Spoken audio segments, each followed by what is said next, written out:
Today I will present my article about Ljubljana marshes and its importance for economic development, or maybe it's better to say for potential for economic development. The idea of turning this area into a fertile land emerged in the second half of the 18th century, when people began to think how to drain the area and regulate rivers and streams. The first attempts were more or less unsuccessful. In addition to the economic potential and questions how projects were financed, I will deal also with issues relating to the history of environmental problems. The Ljubljana marshes are one of the most heavily modified area in the Ljubljana region, and also wider in Slovenian and European areas. My article also deals with human intervention in nature, which has had and continues to have long-term consequences. The name Ljubljana marshland was in use until 1880s, when Fran Levstik used the name Ljubljana marshes for the first time in his report on land melioration.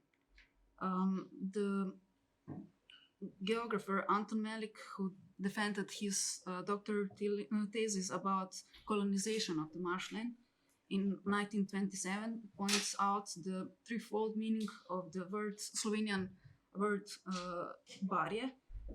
As a morphological term, it refers to an area and also stands for the basin between Ljubljana, Vrhnika, Borovnica, and Ig, as a geographical term. Finally, barja is a topographical designation or a common name for newly established settlements such as Črna vas, Lipe, Ilovica. Most moorland plains consisted of low or grassy and high or mossy moors. Dry meadows, pastures, gardens and fields were only found on the outskirts of marshes. The success in training the land made it possible to plan colonization of marshes.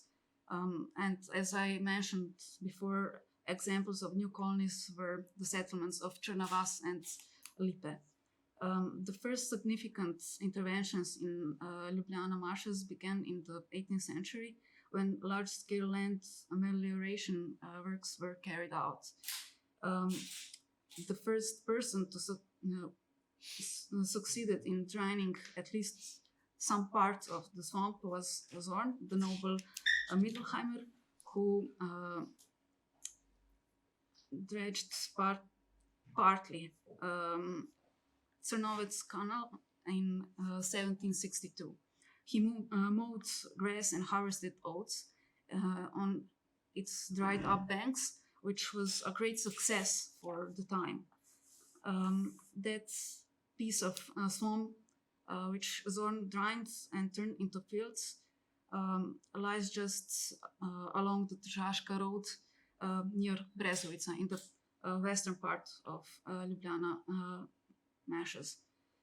In 1769, Empress Maria Theresia issues a decree about the intervention in this area, and in the same year, Father Gabriel Gruber planned to drain and carry these works. After many complications, channel was built between Grajski Grič and Golovec in 1780. Network of drain ditches was dug in meshes. The beds of the Ljubljanica tributaries were leveled, and the groundwater level was significantly lowered. The building of the channel marked the beginning of the systematic drainage of the swamp. During the 19th century, several projects were carried out to drain the swamp further. The significant year was in 1826, when the Commission for Drainage and Cultivation of Marshes was established. On the Ljubljanica, in the town and below the town, all the dams and the local mills were removed, and the river bed was deepened. Drainage work then contributed to the marshes. Many large channels and smaller ditches were dug. The people built many roads, of which the main road from Ljubljana to Ig was very important, along which the first settlements were built, including Črna. Many years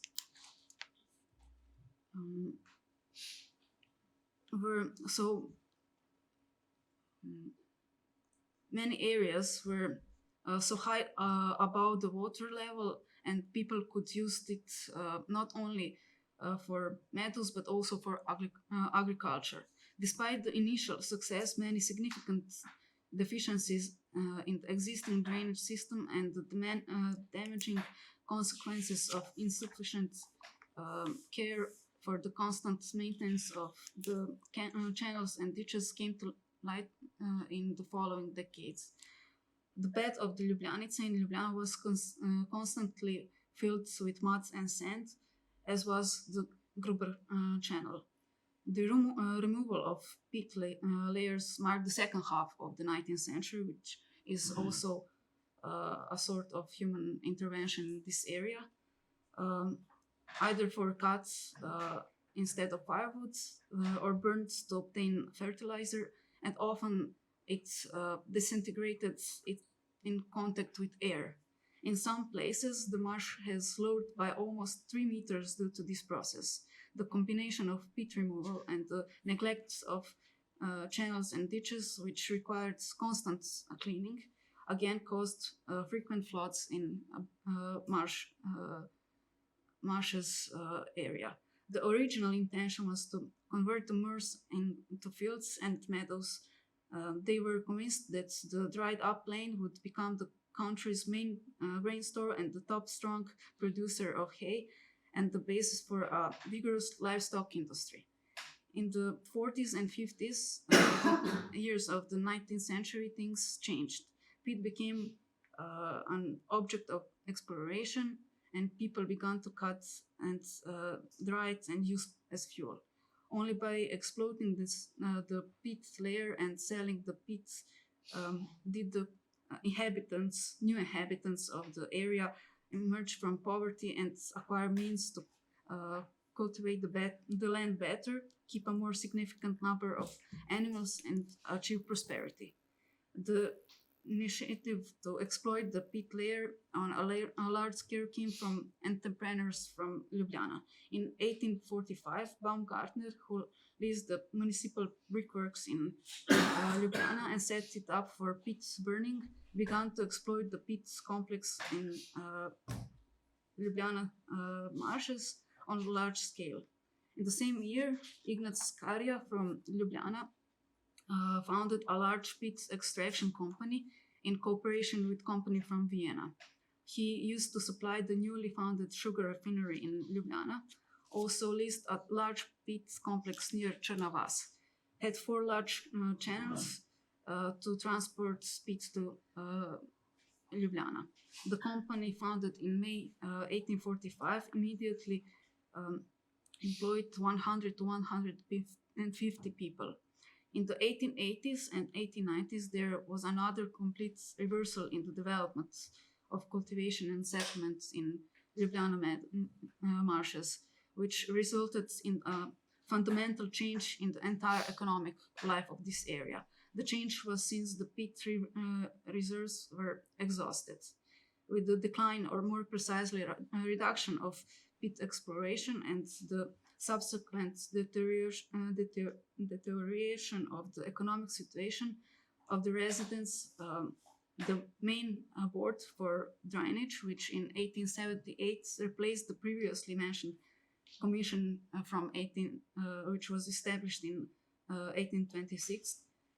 This board was independent office, took the initiative and encouraged various projects and many engineers to make new plans to solve the bad situation of area.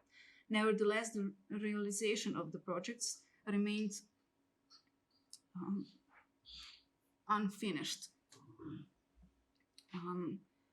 because the committee faced with a constant lack of financial resources for these projects, which required enormous resources.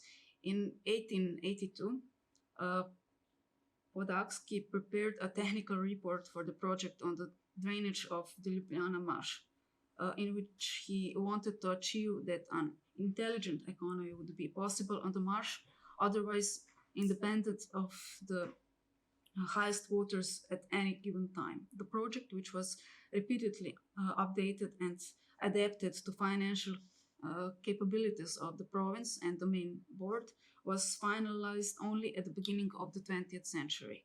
From the extensive plan, which provided for the regulation of all the main rivers and their tributaries in final melioration of Ljubljana marshes, it was reduced to the regulation and deepening of only the Ljubljanica and the Gruber Channel.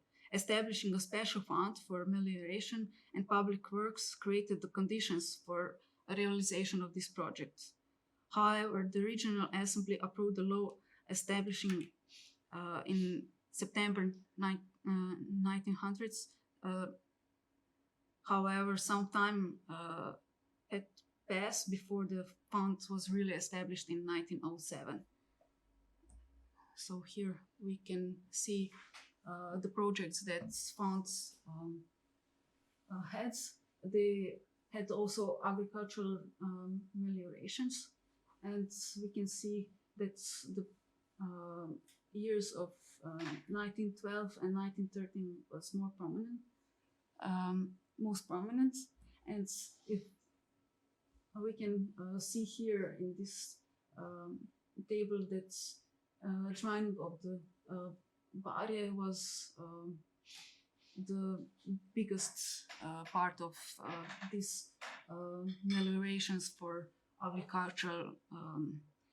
The regional board managed to fund, or more precisely, the bookkeeping of the provincial board. In this way, the province was in better position because the fund functioned in such a way that it did business with various financial institutions, especially banks.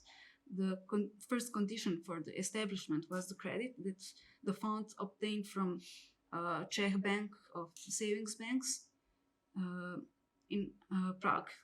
The fund was already envisaged to cover the following costs: construction of water mains, regulation of rivers, streams, and torrents, regulation of underground water courses, and increasing land yield through drainage or irrigation. Later, public works funds were also allocated to constructing roads and bridges. Finally, in 1908, with the money collected by melioration funds, a financial operation and the exchange of state contributions for draining the Ljubljana marshes began. The fund operated successfully until the beginning of the First World War, when the regional committee stopped most projects, which is obviously also here in this table.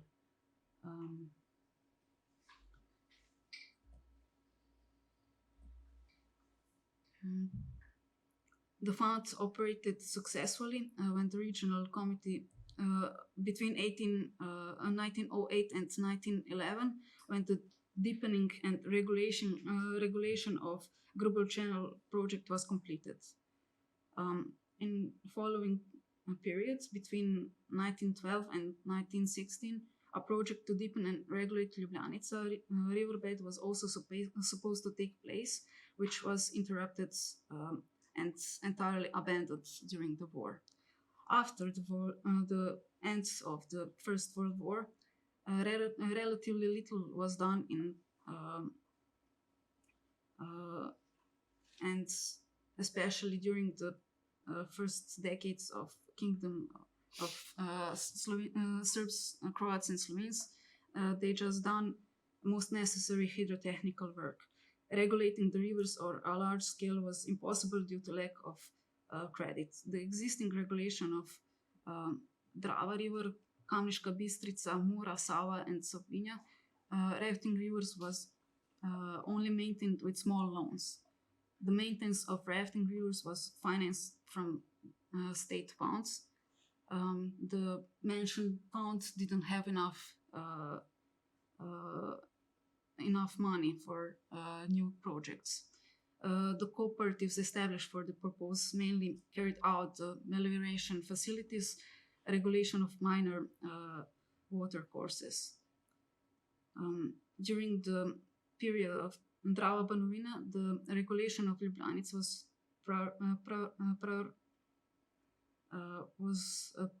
prioritized as it posed a severe problem in town. The following description was published in newspaper Yugoslavia in 1930. Apart from a few retaining walls, it is still completely unfinished. In the town center, there are half ruined and half finished walls. The riverbed and banks are destroyed and torn up. Fences are missing and there are ruins in many places. The riverbed of the Ljubljanica is almost always dry in the center of the town, and there are only stinking puddles.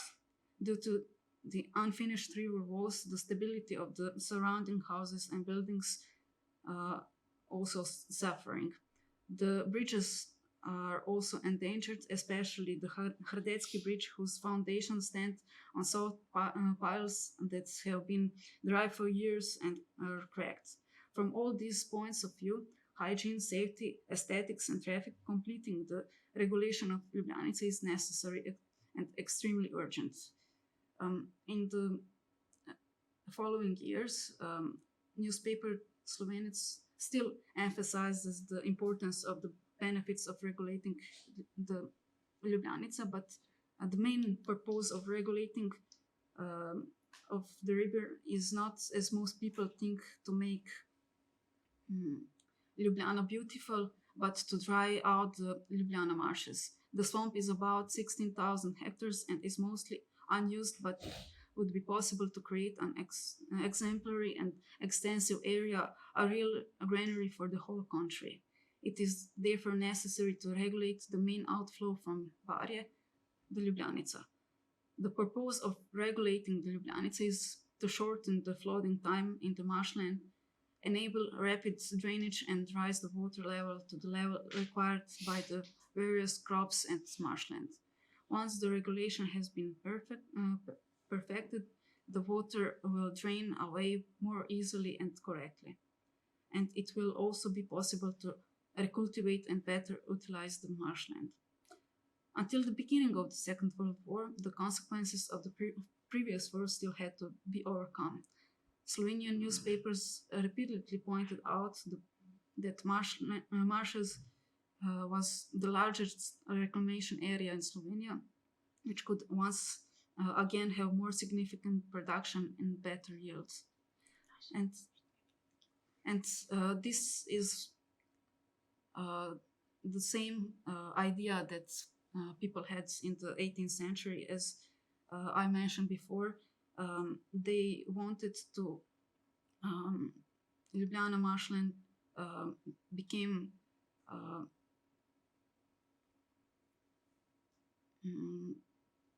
significant for production and to be the better yields as in Banat, one successful project that was carried in 18th century. So still after the Second World War, there were new projects and they still try to manage and arrange this area to better economic and also for better production. Thank you.